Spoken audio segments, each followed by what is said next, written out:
Est-ce que vous voyez bien l'écran du diapo? Oui, Ouais, super, merci Frédéric. Eh bien, bienvenue à tous. Bon, heureusement, j'avais pas regardé la liste ni le nombre d'inscrits trop à l'avance parce que je pense que j'aurais stressé.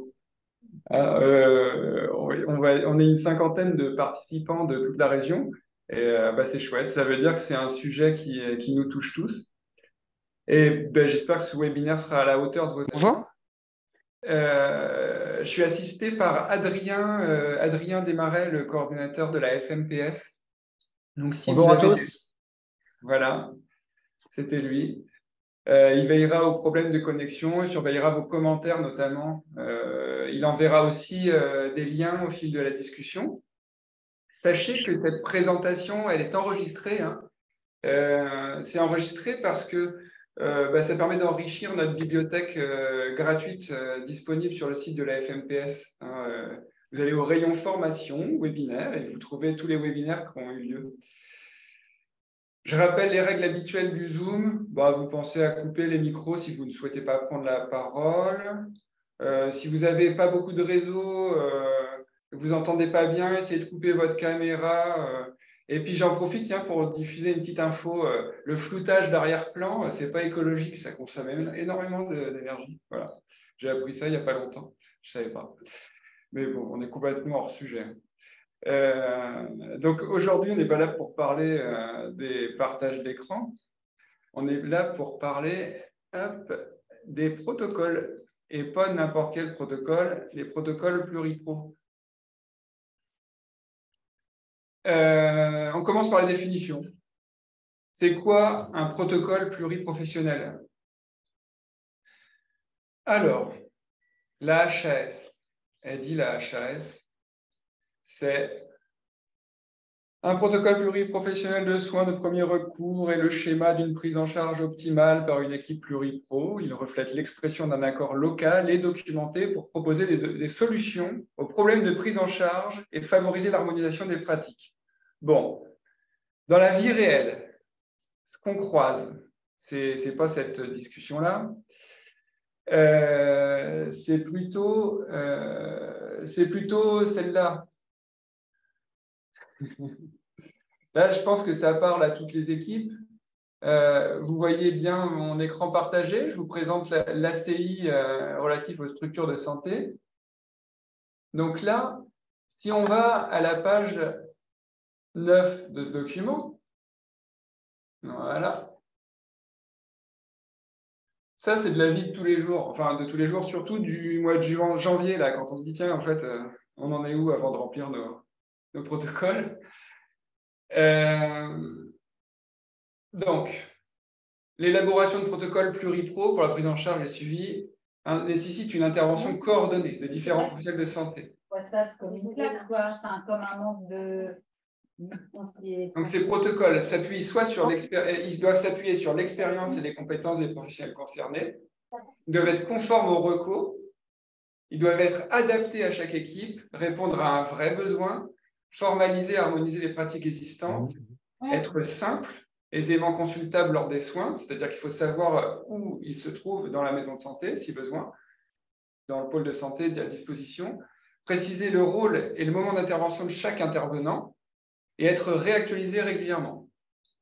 Et il y a des thèmes prioritaires listés à l'annexe 3 hein, de ce document de l'ACI. Et puis, il y a des protocoles qui échappent un petit peu à ces grands thèmes. Dans ce cas-là, ça fait l'objet d'un examen au cas par cas par l'assurance maladie. Donc, on va revenir au partage d'écran. Ça, c'est vraiment ce qu'on voit, c'est la vie de tous les jours. Hop. Donc, là, on va essayer de voir aussi ce que c'est pas, en fait. C'est pas une simple exécution de la prescription. C'est pas un rappel sur la conduite à tenir dans certaines situations. C'est pas un simple adressage vers un professionnel correspondant. Et puis, c'est un peu différent des professionnels nationaux de coopération des soins non programmés. Bon, je ne dis pas qu'on ne peut pas les appliquer, les protocoles nationaux, c'est faisable, mais ça a mis un petit peu de flou. Et puis, on pourra revenir sur les différences un peu plus tard, je pense, dans les discussions. Pour l'instant, on peut revenir sur ce qui nous motive à monter les protocoles, en fait.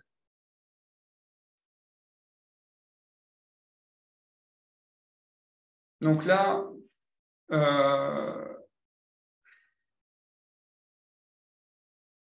il s'agit de se mettre d'accord en fait entre professionnels et d'écrire sur ce qu'on fait déjà la plupart du temps et sur ce qu'on dit aux patients face à une problématique donnée. Donc, comment on communique entre nous? Parce que les discours discordants entre les professionnels sur une problématique, ça discrédite chacun et c'est très déstabilisant pour les patients. C'est ça qu'il faut garder à l'esprit. Parce que ne pas communiquer aussi de façon structurée entre les professionnels, c'est une source de perte de temps et surtout une perte de chance pour le patient. Parce que je ne sais plus où j'ai trouvé cette phrase, sur le site internet de la FMPS, je ne sais pas qui l'avait écrit, « Les paroles s'envolent et les écrits restent ». Ben ouais, c'est structurant et rassurant pour les équipes de poser les choses. Bon, ça permet aussi de gagner 100 points. Non, ça c'est pas le plus important. Mais si on reformule, les protocoles, c'est un outil majeur pour travailler en coordination. Ça permet de prendre en charge un patient de façon pluripro et ainsi d'assurer la continuité des soins, d'améliorer la coordination des membres de l'équipe lors des situations complexes ou fréquentes et d'harmoniser et de formaliser les pratiques existantes. Donc, si vous avez des questions par rapport aux définitions, vous n'hésitez pas, vous les laissez en commentaire. Là, je reviens là-dessus. J'espère que je ne me trompe pas sur. Donc, mais avant d'aborder les cas concrets, histoire d'avoir vraiment des bases solides, on va refaire un focus sur la thématique des protocoles. Donc, la thématique, il y a des protocoles de soins qui décrivent classiquement une modalité de prise en charge d'un soin, par exemple la gestion des INR, le suivi des hypertensions, les chroniques, les chimios. On a les protocoles de prévention, savoir comment, conjointement, on met en œuvre les programmes de prévention, par exemple la vaccination antigrippale, le dépistage des fragilités, les addictions. Et puis, on a des protocoles d'organisation. Donc, comment on s'organise entre nous face à une situation? Par exemple, une sortie d'hospitalisation, le remplissage des dossiers partagés, le maintien à domicile, etc. Donc là, alors, je ne pensais pas que je serais aussi maladroit. J'avais envie de vous de faire un petit jeu.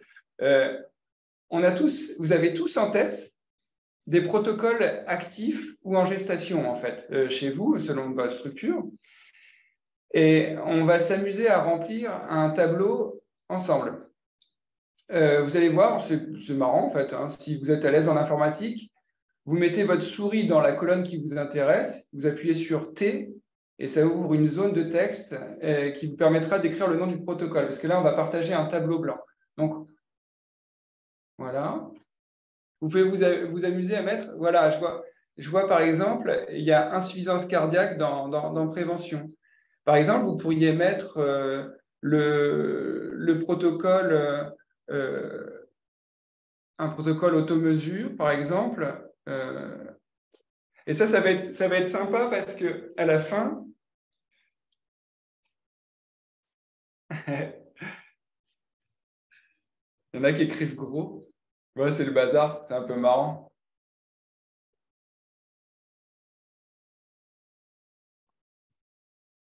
Risque de chute chez les personnes âgées. Ouais, prévention.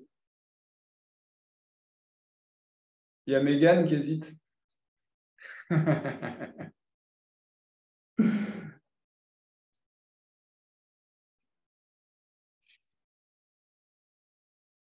Donc, par exemple, hein, il y a la prise en charge au niveau organisationnel, c'est le remplissage des dossiers partagés. Et puis, n'hésitez pas à la limite à mettre dans autres s'il y a des choses que vous n'arrivez pas à classer, si vous avez un petit protocole où vous ne savez pas trop quoi faire, où le mettre, c'est quoi.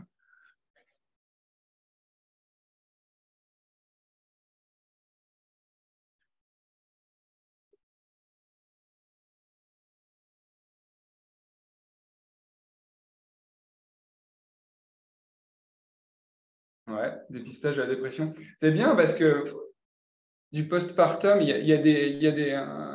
ça nous donne des titres de protocole hyper intéressants.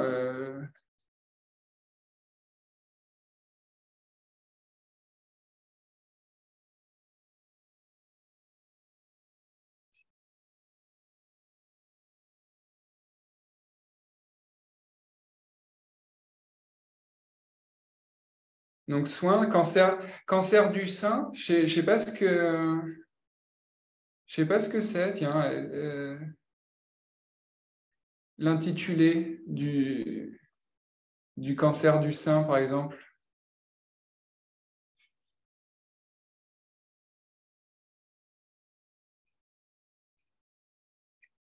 Prévention de la plagiocéphalie, ouais.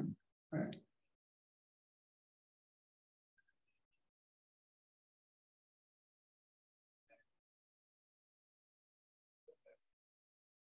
Création d'un patient dans le système d'information partagé.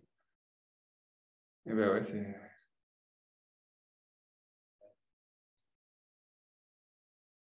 ouais, c'est beau hein, de pouvoir travailler tous ensemble comme ça, franchement.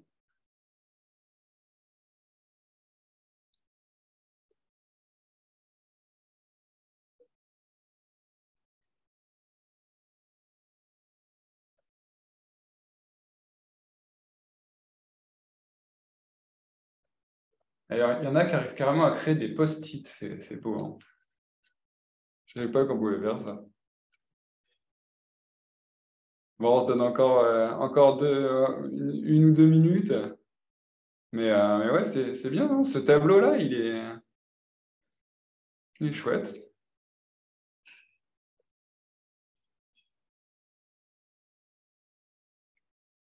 Mhm.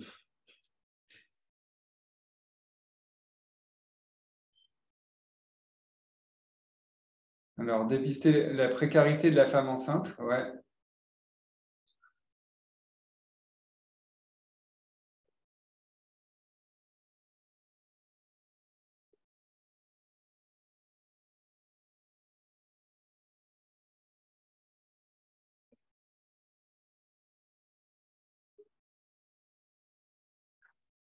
Non, mais c'est bien.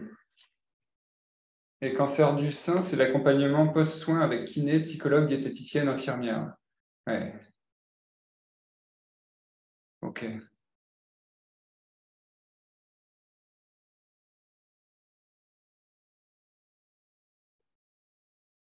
Eh bien, vous allez peut-être ça va peut-être vous donner des idées de lire tout ça, en fait, pour vos maisons de santé aussi. TAD, je ne l'ai pas, TAD, là.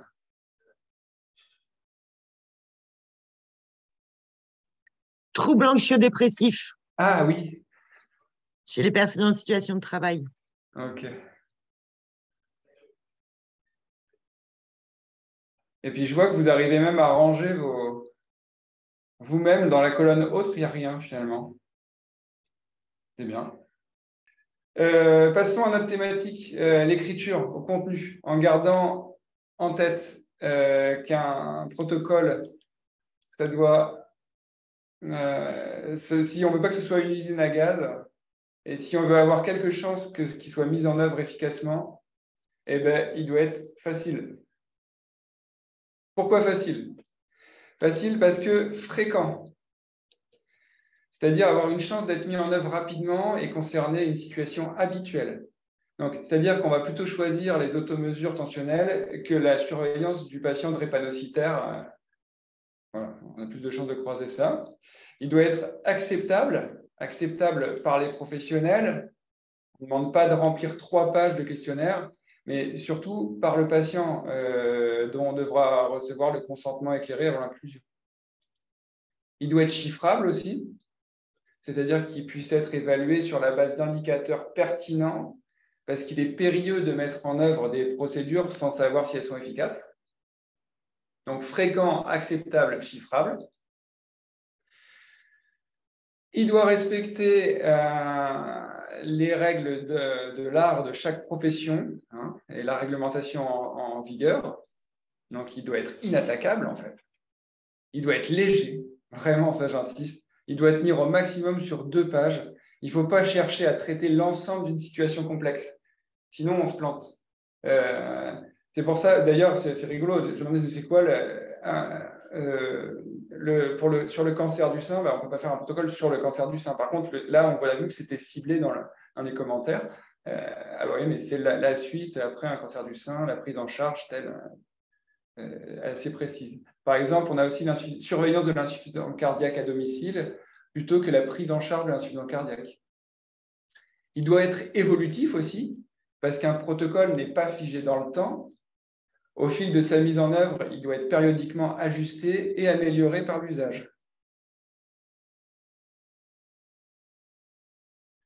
Donc, on a une trame en fait. Hein, la trame du protocole, celle-ci, c'est la trame qui est proposée par l'assurance maladie, hein, avec la date de création initiale du protocole par l'équipe, la date de modification effective du protocole, les référents, la liste des professionnels, la problématique, par exemple, la maladie fréquente, le handicap. L'objectif général, ça va être, par exemple, de réduire les hospitalisations. Les objectifs secondaires ou opérationnels ou les tâches à réaliser, elles doivent être mesurables, par exemple la vaccination, les examens bio, les visites d'infirmiers. Les patients concernés, c'est la population cible. Et le rôle de chaque intervenant et coordination des intervenants impliquant plusieurs catégories de professionnels de santé de l'équipe. Donc là, on décrit les rôles simplement dans votre environnement de maison ou de pôle de santé. Par exemple, c'est les échanges entre professionnels et ou en réunion de concertation pluripro. On a l'évaluation, par exemple la file active, le nombre de patients infirmiers, la satisfaction des patients, c'est ça l'évaluation. On reviendra à comment on évalue tout ça dans un prochain webinaire. Et puis, et les lieux de consultation aussi du protocole, hein, et des annexes. C'est important de savoir le retrouver, ce protocole. Si on ne sait pas où il est rangé, si on l'oublie, ça peut être un fichier informatique commun sur le serveur sécurisé de la MSP.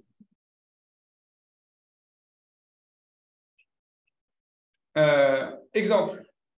Moi, celui-là, je l'aime bien parce que un grand classique, quoi. Il marche bien. Il marche vraiment. Les maisons de santé qui ne l'ont pas, ou les pôles de santé qui ne l'ont pas, c'est plutôt rare, en fait. Et c'est le protocole, on l'appelle souvent le protocole auto-mesure. Ici, là, on voit dans cet exemple-là, dans cette maison de santé, c'est les infirmières azalées et les pharmaciens qui font l'éducation à l'hypertension et qui prêtent les appareils d'auto-mesure. On voit que le protocole, il est ancien, hein, il a été créé en 2011, hein, c'est une vieille maison de santé qui a créé celui-là. Il a été réévalué plusieurs fois, la thématique figure bien dans la fiche. Il y a la liste des professionnels. On a l'objectif général, les objectifs secondaires, la population cible. On sait où retrouver le protocole pour s'y référer si besoin, les professionnels impliqués. Et on voit qu'il est évalué. On voit que le rôle de chaque professionnel est bien défini, ainsi que les modalités de transmission. Enfin bref, c'est propre, il est net, précis. Moi, je ne vois pas de raison à ce que ce protocole soit invalidé. Peut-être les sources, à la limite. On sait qu'il faut des sources récentes qui datent de plus de 5 ans, histoire de dire quelque chose, mais bon, peut-être que depuis 5 ans non plus, les recommandations n'ont pas bougé au niveau de la prise en charge de l'hypertension. Parce que, oui, des fois, des protocoles sont refusés. Donc, j'ai interrogé mes correspondants préférés, l'assurance maladie, pour essayer de connaître les motifs de refus habituels. Alors voilà, les refus initiaux. Ça porte sur les protocoles avec délégation de tâches médecins, infirmiers, sans avis de l'ARS. Là, il faut faire attention à ça. Il y a souvent un retour avec des problèmes de cotation, notamment infirmiers ou kinés ou médecins, d'actes non conformes à la NGAP ou aux actes CCAM, ou des actes prescrits dans une indication non conforme à la HAS. Par exemple, un exemple récent de refus, ça a été une prescription de panoramique dentaire sans évaluation médico-dentaire avant. C'est-à-dire qu'en fait, il était organisé en systématique pour tout nouveau patient. C'est refusé quand il n'y a pas de description de qui fait quoi, quand il n'y a pas de caractère pluriprofessionnel, et puis souvent quand c'est un protocole de simple adressage, en fait, du style la pharmacienne délivre le traitement du médicament prescrit, propose son conseil et son suivi des traitements.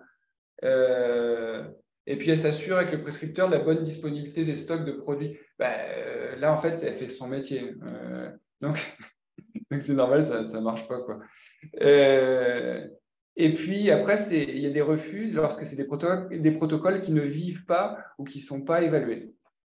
Donc, il y a une possibilité de, si vous voulez, je peux partager un protocole refusé. Bon, je ne vais pas le faire parce que c'est un peu laborieux là, de partager les écrans, j'ai peur de me perdre. Mais en gros, on avait fait un protocole dans la maison de santé, puis en fait, ça a été refusé parce que c'était plus de l'adressage, bien que ça nous permettait de savoir si on pouvait adresser à l'orthoptiste pour des troubles visuels dépistés, avec un rappel aussi de comment on dépiste des troubles visuels, ou bien directement à l'ophtalmo, en fait. Mais c'était trop de l'adressage, parce qu'en gros, on passait tout à l'orthoptiste, donc les difficultés d'accès. Donc, mais après, pour faire vivre les protocoles, c'est toute une histoire, hein. Et puis l'évaluation, la démarche qualité, en fait, c'est encore une autre histoire. Mais ça, c'est pour ça qu'il y a un deuxième webinaire où on reparlera de tout ça. Et puis là, juste avant de passer aux échanges, je voulais quand même vous préciser que là, je les mets à l'écran, mais vous avez vos contacts en fonction des départements, de vos partenaires. Moi, je les appelle les partenaires, vraiment, parce que... et puis Adrien, il pourra vous les envoyer même dans la discussion. Hein, vous voyez, il y a les ROC, alors... Et puis, donc, n'hésitez pas vraiment à solliciter vos caisses primaires. Hein, voilà, ça fait du monde pour vous aider, quoi. Enfin, pour nous aider. D'ailleurs, après toute cette théorie, on va discuter. Vous allez pouvoir poser vos questions sur le fil de discussion. Vous allez pouvoir nous parler de protocoles, de préférence ceux qui vous posent problème. Puis à la limite, moi, je suis assez tranquille. Je ne pensais pas qu'il y aurait tant de monde. On a assez d'experts de l'assurance maladie pour jouer, en fait. Si vous voulez, je vais arrêter le partage d'écran. Et puis s'il y a un expert qui veut répondre en levant la main à une question posée en commentaire, vous n'hésitez pas à répondre. Et puis voilà, on peut faire une sorte de petite interville voilà, allez, je prépare une petite diapo d'interville, des correspondants de la Sécu. Hop. Donc, si vous voulez poser vos questions, il y a une question, protocole trop élémentaire, peux-tu préciser? Je ne sais pas, on peut peut-être commencer par poser cette question. C'est quoi un protocole trop élémentaire? Si quelqu'un veut répondre.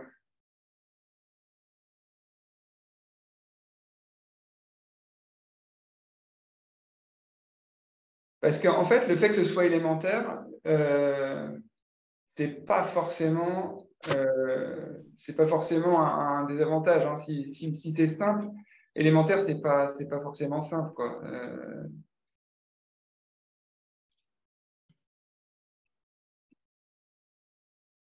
Ah oui, hein, alors ça m'intéresse de savoir aussi, est-ce qu'il y en a qui ont fait un protocole sur les dossiers partagés? Et est-ce que vous avez validé ça déjà? J'avoue que j'ai tiqué aussi là-dessus.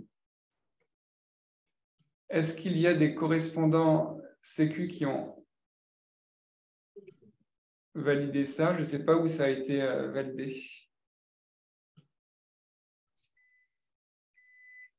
Peut-être en Seine-Maritime. Non, personne se mouille.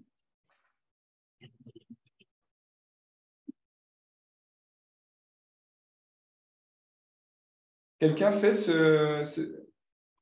Ah, d'accord. Eh bien, Lulia, si tu veux bien présenter à titre d'exemple, justement, en 2 mots, à quoi ça ressemble et quelles pourraient être les… Non, non, non, en fait, nous, on commence, en fait, notre maison médicale, on est à la rédaction, mais c'était une question, justement, s'il y avait des choses minimales à mettre, et je pensais que quelqu'un l'avait déjà fait.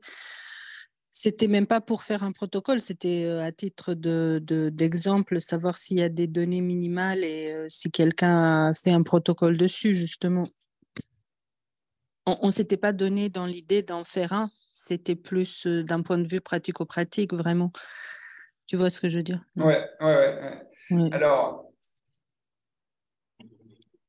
est-ce que ça passe est-ce qu'on respecte les règles du jeu là-dedans C'est parce que tu en as parlé, je ne sais pas si quelqu'un Ouais. l'a mis ou si tu l'avais Mais trouvé c'est quelque quelqu'un qui part avait écrit ça dans le… C'était toi dans qui le avais tableau noté blanc. ça dans le tableau? Non, non, moi, j'ai rien noté dans le tableau. Mais Ah, je t'ai entendu le lire et je me suis dit, ouais, tiens, moi, ça m'intéresserait de voir la tête que ça a, rien que pour savoir les données c'est vrai. minimales et comment ça, si quelqu'un a algorithmé ça, comment on dit. Hum. Peut-être que la réponse est la réflexion par rapport à ce qu'on attend d'un partage de dossier que vous voulez faire. C'est ça, j'ai pas bien compris. Bah oui, c'est ça. S'il y a des données minimales et du coup, si ça peut être Protocole. protocolisé, quoi, tout simplement. Mais en pratique, est-ce que c'est pluripro, premièrement? Bah forcément, puisque si tu fais un dossier partagé. Hein. Voilà. Quelle est l'action de chacun des professionnels dans ce protocole? Je crains qu'il n'y ait pas d'action particulière. Il y a Bah, chacun le remplit, non? Chacun met. Si c'est un dossier partagé, c'est que tout le monde peut l'abonder, ce dossier, non? Nous, on commence, c'est pour ça, en fait. C'était aussi pour avoir. Je me suis dit, si quelqu'un s'est penché, qui a même fait un protocole, c'est tout bénef pour nous, pour s'inspirer, pour bien remplir notre dossier, tout simplement. Mais c'est peut-être que quelqu'un y a pensé. Moi, mon comme idée. sentiment, je ne sais pas, vu que la personne ne répond pas, mais c'est un outil, si tu veux, c'est ton outil, c'est ton outil de communication entre professionnels et c'est normal de l'utiliser, quoi, tu vois. Non, mais ça, je sais, mais c'était pour les données minimales ou maximales, ou tu vois, si. Après, bien sûr, chacun doit le. Excusez-moi, Oui. Je pense que c'est moi qui fais débat. À un moment donné, c'est Marion Chatigny. On est en MSP multisite, du coup, dans la région de Lillebonne, Bolbec, etc. À un moment donné, Guillaume t'en a parlé et je me suis dit, ah, mais purée, c'est archi pas bête. Et du coup, c'est moi qui l'ai noté dans le tableau. Mais alors, on n'y a jamais pensé. On ne l'a vous pas n'en du tout avez encore pas fait. fait. Je ne suis pas sûre que ce soit quelque chose qui puisse être valorisable en termes d'ACI. Mais par contre, je ne sais pas si vous êtes confronté alors, ce n'est pas vraiment un problème, mais quand on commence à mettre en place le système d'information partagée, il y a vraiment une démarche d'accompagnement des professionnels de santé, notamment les paramédicaux, parce que les médecins, bon, bah, souvent, ils l'utilisent comme logiciel de dossier patient, etc. Donc, voilà. Mais je me disais qu'effectivement, peut-être un protocole ou une fiche de procédure pour expliquer aux gens comment vraiment rentrer un patient dans le logiciel et tout ça, j'ai trouvé que c'était une bonne idée. Mais voilà, je ne suis pas allée plus loin, hein. Ça vient d'aujourd'hui, ça vient de sortir et merci Guillaume.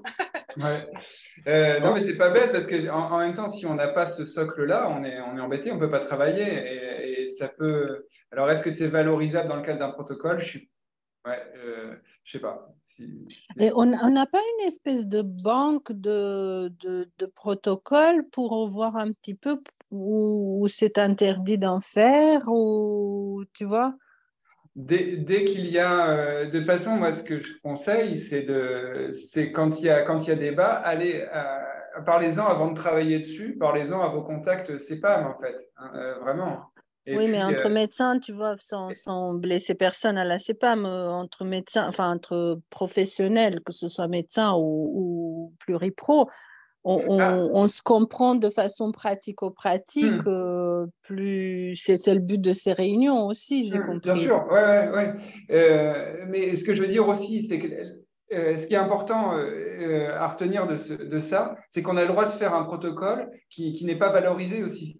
Et il y a plein de protocoles dans nos maisons de santé qui sont intéressants et qu'on ne va pas valoriser parce qu'ils nous aident à fonctionner. Et ce n'est pas l'objectif, en fait. Ce qui doit nous pousser, c'est de travailler ensemble et de bien travailler ensemble. Après, si ça passe à côté d'une thématique et puis qu'elle est refusée, la thématique, tant pis.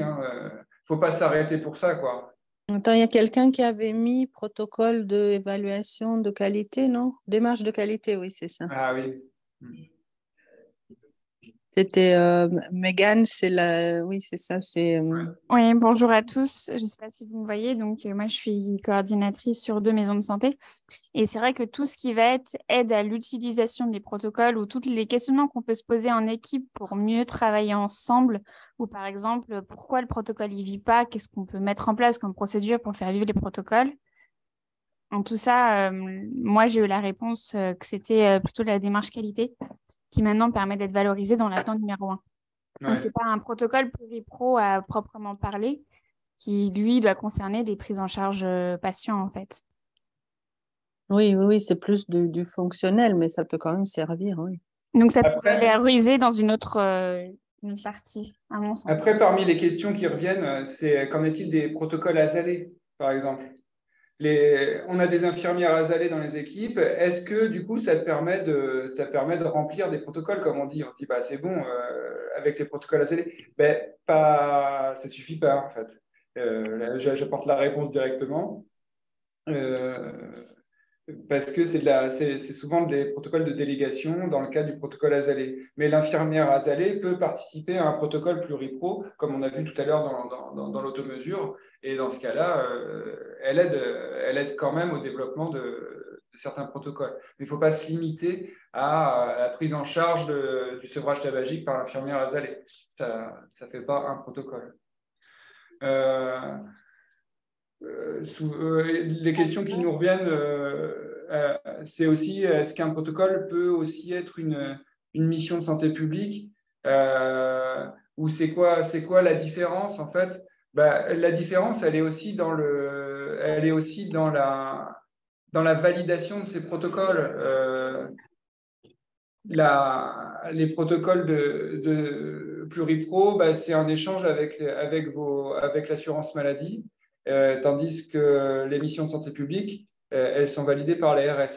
Et en fonction de vos intervenants à l'ARS, c'est plus ou moins facile, quoi. Ils sont plus ou moins faciles d'accès et en négociation. Je ne sais pas d'ailleurs si vous avez des retours par rapport à ça, des difficultés. Moi, ça m'intéresserait de savoir.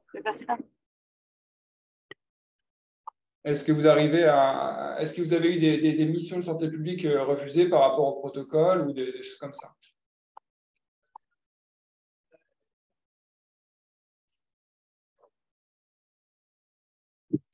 Nous, on a parlé d'un protocole, il me semble, sur l'obésité des enfants, dépistage et un début de prise en charge. Et je sais que Dr Moyon, ça c'est sur Le Havre, a dit que c'est pour ça, il faudra voir avec l'ARS. Ouais. Tout ce qui a l'air d'être de la prévention, mission publique, il me semble que je ne me trompe pas, Julietta, tu étais avec moi. Mais on a bien compris qu'il y en a, c'est pour l'ARS et il y en a, c'est pour la CEPAM. Faut bien laisser un morceau à chacun. Quelque chose dans ce goût-là. C'est ça, ouais. Et puis, vous avez vu qu'il y a aussi les parcours maintenant, les parcours d'assistance cardiaque qui peuvent être mis à part. Hein. Oui, ça je suis pas, on n'est pas encore assez capé. Ce que j'ai compris, c'est que c'est pas, oui, c'est par rapport à c'est pas obligatoire les trucs de prévention. Ouais. C'est un plus, je sais même plus si ça peut être coté, enfin, si ça te ramène quelque chose, voilà. Certainement, oui, mais ce n'est pas une obligation, parce que nous, comme on est au départ, ils nous ont dit ne voyez pas non plus trop grand tout de suite, c'est-à-dire faites déjà ceux qui sont obligatoires, entre guillemets, et commencez les autres, mais ne vous éparpillez pas si c'est trop compliqué. Est-ce qu'il y a des personnes qui ont eu des difficultés justement dans l'écriture en fait de protocoles ou qui ont été refusés, qui n'ont pas compris en fait pourquoi ce qui se passait et peut-être on peut revenir, Adrien, sur le tableau qu'on avait créé tout à l'heure. Je veux juste rebondir sur, pendant que tu mets le tableau, rebondir sur l'histoire de la banque de protocoles. Hein. Parce que, en fait, j'étais à la CNAM la semaine dernière où les 15 fédérations de la maison de santé ont été rassemblées autour des CEPAM, ARS et MSA. Et en fait, on s'est interrogé là-dessus sur est-ce qu'il faut mettre à disposition une banque ou pas, voilà. En fait, c'est partagé. Je crois que l'avantage, c'est que ça facilite le travail, ça donne des idées. Mais l'inconvénient, je trouve que un protocole fait partie de la dynamique de la maison de santé. Si de créer un protocole, c'est vraiment une dynamique maison de santé. Donc, à la fois, si on met à disposition une banque, et honnêtement, sur le site de la Fédé, il y en a, hein, il n'y a pas de souci. Mais en fait, c'est à double tranchant. C'est que globalement, on va peut-être faire un copier-coller d'un protocole qui marche bien ailleurs. Mais d'un autre côté, la dynamique de la maison de santé va peut-être en souffrir. Voilà. Donc, il y a un juste milieu à trouver. Voilà, je voulais rebondir là-dessus. Ça fait depuis le début qu'on se pose la question de cette banque. Et en fait, il y a une sorte de petit repli. On a peur de prêter nos protocoles aussi, de les diffuser. Alors, soit pas forcément pour les protéger, mais des fois parce qu'on n'en est pas. On se dit, ouais, on n'ose pas, quoi. Et quelque part, là, ce que vous faites là, à partager les titres, à partager les thématiques, ça donne des idées, quoi. Et c'est peut-être que ça suffit, en fait, finalement. C'est-à-dire que quand on est au départ, on a l'impression qu'on peut travailler dans le vide. Ça a été assez long pour nous de mettre en place le dossier. Encore, c'est pas moi, je parle pour mes collègues. Et je reviens dans le partage entre professionnels. Quelquefois, c'est quand même, tu vas à l'essentiel et tu mets le point direct sur ce qui marche ou ce qui marche pas, ce qui a à éviter. Et ça te économise un peu l'énergie, quoi. Parce que quand tu vois les textes, tu te dis waouh, mais tu peux y passer du temps et avoir. Bien sûr que tout le monde doit de toute façon les adapter à sa MSP. Je veux dire, c'est impossible de prendre, je pense, un protocole et de ne pas penser aux spécificités locales de chaque MSP. Après, nous, à la FMPS, ce qu'on peut faire, c'est que si vous avez une envie on peut lancer un appel. Qui a déjà réalisé ce protocole, quoi, pour aider telle équipe. Vous voyez, c'est un petit peu l'idée du parrainage, quoi. C'est de se dire, ben voilà, il y a l'équipe des pieux qui aimerait faire un protocole sur l'arrêt précoce de l'allaitement maternel. Est-ce que ça existe Est-ce que ça existe Et alors peut-être qu'au sein de la commission des coordos, c'est déjà en train de se faire. Hein. Ça, je ne sais pas, je suis pas dedans. Guillaume, Jacques, je reviendrai juste quand même sur le début de ce que tu as dit. Reprendre, ça doit être quelque chose. Vous commencez par décrire ce que vous faites déjà. Ouais. À chaque fois qu'on rencontre des équipes, il y a toujours des choses qui font. On demande simplement de le formaliser. Ça peut tenir sur une simple feuille A4. J'en sais rien. Moi, c'est par exemple, on va prendre des exemples, les pansements, plaies ulcères de jambes, par exemple. Comment vous faites pour prescrire? Le médecin va voir le patient, qui va aller voir l'infirmière, qui va passer par la pharmacie. Comment vous faites pour que les patients qui partent du médecin arrivent chez l'infirmière avec les bons produits? C'est les produits que l'infirmière utilise. C'est aussi simple que ça. C'est un protocole. Je mets tel type de produit, telle chose, et je décris le parcours patient. Ça peut être sur d'autres thèmes comme le diabétique, comment je prescris pour une mise en place d'une insuline, les produits que je mets, comment j'écris. Bonjour, ça va? Et vous? Oui, justement, On avait fait sur les revenir justement sur les protocoles. Ça, les INR, c'est moins d'actualité parce que maintenant, on a ces nouveaux produits, mais c'est comment on règle un traitement anticoagulant. Ce n'est pas le protocole HAS, au-dessus de 5, je fais ci, ce n'est pas ça le protocole, c'est comment l'infirmière qui fait la prise de sang va pouvoir recevoir le résultat et comment elle peut intervenir auprès du patient en passant par le médecin, sans passer par le médecin. Voilà, et comment le médecin est quand même au courant de la décision qu'a prise l'infirmière. Et voilà, c'est vraiment entre 2 et 4, l'infirmière règle elle-même le souci. Au-dessus de 4, elle appelle le médecin. Voilà, tout ça, c'est un protocole. Ce n'est pas dire combien il faut prendre de traitement pour régler l'anticoagulant, c'est comment on communique l'information entre nous. C'est aussi simple que ça. Il y a toujours, moi, un exemple que j'aime beaucoup, mais qui n'est pas validé, hein, je le dis tout de suite, c'est celui des déchets, des piquants tranchants. Comment on s'organise dans une maison de santé pour que les boîtes collecteurs de tousser, des aiguilles et des bistouris soient changées régulièrement et qu'il n'y ait pas une secrétaire qui se pique ou se coupe le doigt en récoltant. Voilà, ça peut être simplement, je mets une boîte toujours neuve dans le bas du placard. Dès que la boîte est arrivée à tel taux, je la ferme et je la mets dans tel coin. C'est un protocole pluripro. Elle n'est pas validée, hein, je le dis tout de suite, mais c'est un exemple de fonctionnement courant qui fait que vous ne vous retrouvez pas avec une secrétaire qui est obligée d'aller se faire tester pour tout ce qu'on veut, hépatite B, etc., sida. Voilà, bon, ça, c'est des exemples très simples. Mais ça, ce sera pas en effet, ce ne sera pas validé parmi les 8 qui sont validables. Non, mais rien ne nous empêche de les faire. Et au contraire, il faut les faire. C'est de la vie et c'est de la vie quotidienne. Il faut noter tout ça. Est-ce qu'il y a des questions par rapport au protocole? Parce que là, en ce moment, on parle beaucoup des protocoles de coopération, les protocoles nationaux, en fait. Ah oui, tiens, une petite question de Théophile. 2 professionnels de santé différents suffisent pour le pluripro? Bah oui. Ouais, pour moi, oui. Moi, si je me trompe, hein, aux assurances maladie, mais est-ce que, si vous voulez, on peut un peu démystifier aussi, démystifier ça, quoi.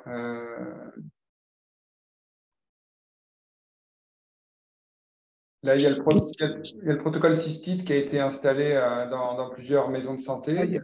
Dans la discussion, là, dans le Calvados, ils ont dit 3 professionnels. La CEPAM du Calvados a indiqué plutôt 3 que 2. Ah bon? Ouais. Oui, mais ça peut se comprendre parce que ça risque sinon d'être à 2, c'est juste un protocole d'adressage. Ça peut être traduit comme ça. Il me semble qu'un protocole doit quand même, si possible, concerner 3 professionnels. Je parlais de l'INR, c'est le pharmacien ou biologiste, l'infirmière, le médecin. Donc, je pense qu'à chaque fois, on a ce circuit, souvent infirmière, médecin, kiné ou infirmière. Voilà. Enfin bref, moi, je pense qu'il faut plutôt partir sur 3, effectivement. Je ne sais pas, après, c'est un problème d'interprétation aussi. Je ne sais pas si dans les textes, et je ne crois pas dans les textes, ce soit précisé. Non, et au niveau ça dépend certainement de la taille de l'équipe. De toute façon, c'est un peu des négociations. Hein. Si tu as une toute petite équipe. Oui, mais c'est l'intérêt aussi, Guillaume, pour nous de pouvoir discuter avec les différentes CEPAM de ces sujets-là. Parce qu'on peut le comprendre et qu'il y a un vrai dialogue et un échange sur ces sujets. Et je pense que la CEPAM a appris comme nous, les CEPAM ont appris comme nous ce que c'était que des protocoles. Et on avance en marchant en partenariat. Après le terme de partenariat qui me paraît très important. Et tu peux redire, tu as dit parcours insuffisance cardiaque, Guillaume? Ce que c'est qu'un parcours tu avais l'air de dire que c'est différent d'un protocole. En fait, c'est devenu une rubrique à part entière. Là, à la limite, je vais. Je sais pas s'il y a des équipes. Je vais m'adresser à ma coordinatrice. Je ne sais pas si on l'a en cible cette année. Mais je crois qu'on ne l'a pas. Mégane, je ne sais pas si. Je m'excuse, il y a des travaux derrière moi. Je vais écrire dans la conversation. Peux-tu reformuler l'histoire de parcours? Ouais, c'est ça, le parcours insuffisance cardiaque. Je ne sais plus combien il est valorisé. À la limite, je peux. Non, mais en quoi c'est différent déjà d'un protocole? Parce que tu avais l'air de dire que c'est différent. Il y a 2 parcours qui sont identifiés par la CPM, l'obésité et l'insuffisance cardiaque. Et c'est vrai que pour l'insuffisance cardiaque, ça faudrait dire en fait mettre en place différents protocoles. Un protocole de dépistage, un protocole de suivi, un protocole de sortie d'hospitalisation pour faire le parcours complet du patient. Comme on le disait, le protocole Pluripro, il va cibler une prise en charge sur un volet bien spécifique. Sinon, il n'est pas réalisable, on n'arrive pas à l'évaluer. L'idée du parcours est d'avoir en fait plusieurs protocoles sur une même thématique. Et dans le cas des ACI, on peut en valider 2 pour l'obésité et pour l'insuffisance cardiaque. Hmm. Et rien n'empêche qu'un protocole, et ça c'est pareil, corrigé si je dis une bêtise, mais je me rappelle qu'on nous avait validé des protocoles qui faisaient partie de missions de santé publique, qui venaient agrémenter une mission de santé publique. Bah oui, le truc de l'obésité, nous, c'est ce qu'on nous a dit. Voilà, obésité, santé publique, ARS. Moi, j'ai retenu un peu ça. Mais vous... Ouais, on peut valider plusieurs. Sur l'obésité, on peut avoir un protocole pour améliorer le dépistage. Et ça, c'est santé publique. Et non, prise en charge, c'est un protocole de prévention. Donc, nous, on le valide en protocole. Et en mission de santé publique, on a une mission de santé publique sur la prise en charge pluripro avec l'activité physique adaptée, etc. On peut inclure ou non dans mission Retrouve ton cap pour avoir des points en lien avec la mission de santé publique. Mais on peut avoir je retiens que vous avez travaillé dessus. Si on a des soucis, on va vous recontacter. Parce que quand on commence, c'est un peu plus flou. Vous qui avez travaillé dessus, c'est plus carré, quoi. Ça marche. Merci. Par rapport aux soins palliatifs, il y avait une demande au tout début.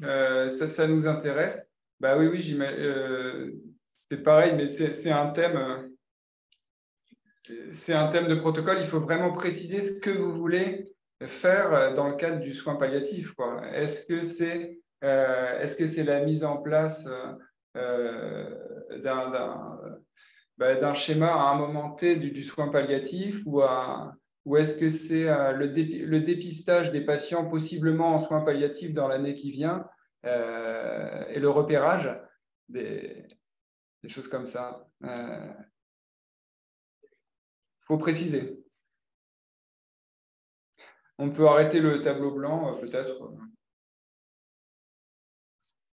Merci. OK.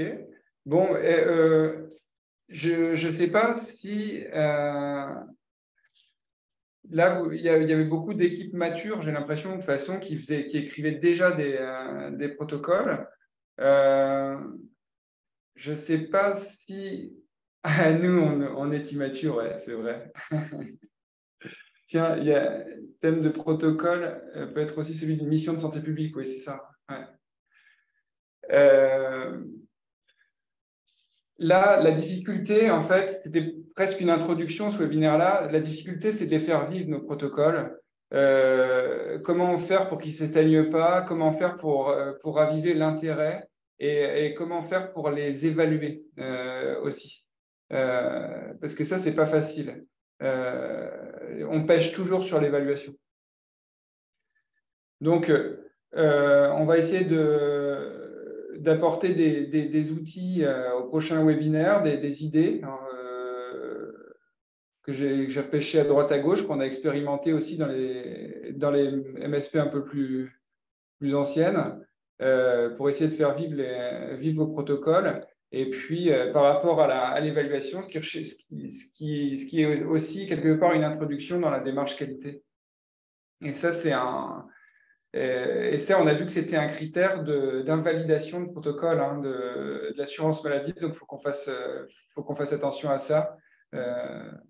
Voilà, un protocole qui ne vit pas, il n'est pas reconduit en fait. Donc, il faut les faire vivre avec des idées, des techniques. Bon, ben voilà pour les protocoles pluripro. Je crois que on va pouvoir tourner travailler. Une belle après-midi à vous tous.